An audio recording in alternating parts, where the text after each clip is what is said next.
সব জল্পনা কল্পনার অবসান ঘটিয়ে অন্তর্বর্তীকালীন সরকারের হাল ধরতে নোবেল জয়ী ডক্টর মোহাম্মদ ইউনূস দেশের মাটিতে পা দিয়েছেন। এমিরেটস এয়ারলাইন্সের একটি ফ্লাইটে ঢাকার হযরত শাহজালাল আন্তর্জাতিক বিমানবন্দরে পৌঁছেছেন তিনি।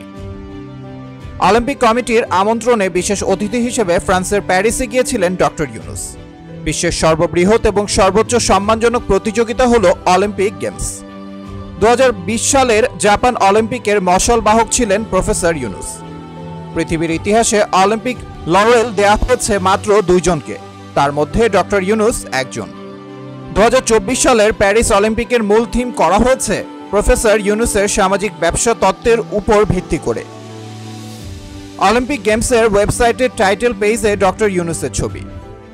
সেখানে তিনি চিকিৎসা নিয়েছেন, তার একটি ছোট্ট অস্ত্রোপচার হয়েছে, সেই কারণে তার ফিরতে কিছুটা বিলম্ব হয়েছে বলে জানা গিয়েছে।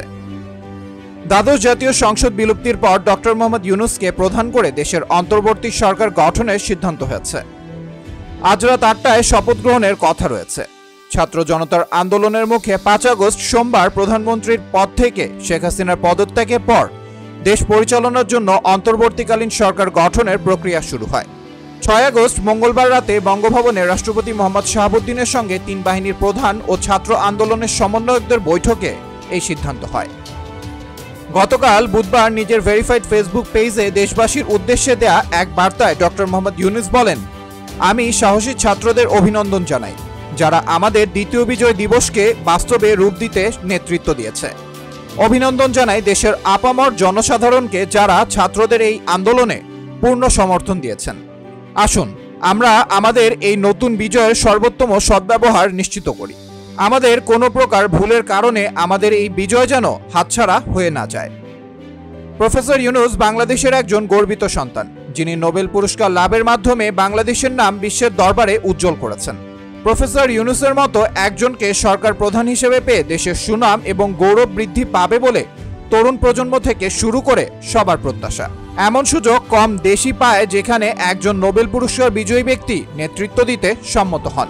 প্রফেসর ইউনূসের নেতৃত্ব দেশের উন্নয়নে নতুন দিগন্ত উন্মোচন করতে পারে এবং এই সুযোগ কাজে লাগাতে পারলে বাংলাদেশ একটি নতুন উচ্চতায় পৌঁছবে। তার মেধা, অভিজ্ঞতা এবং আন্তর্জাতিক খ্যাতি দেশের ভবিষ্যৎ গঠনে এক নতুন যুগের সূচনা করবে। অরাজকতা, বিশৃঙ্খলার ইতি টেনে কি আলোর মুখ দেখবে বাংলাদেশে? প্রত্যাশা পূরণে আপাতত প্রফেসর ইউনূসের দিকে গোটা বাংলাদেশ সহ বিশ্বের নজর। সবার এখন একটাই প্রশ্ন, শক্ত হাতে কি বাংলাদেশকে সঠিক পথে চালিত করতে পারবেন নোবেলজয়ী অর্থনীতিবিদ?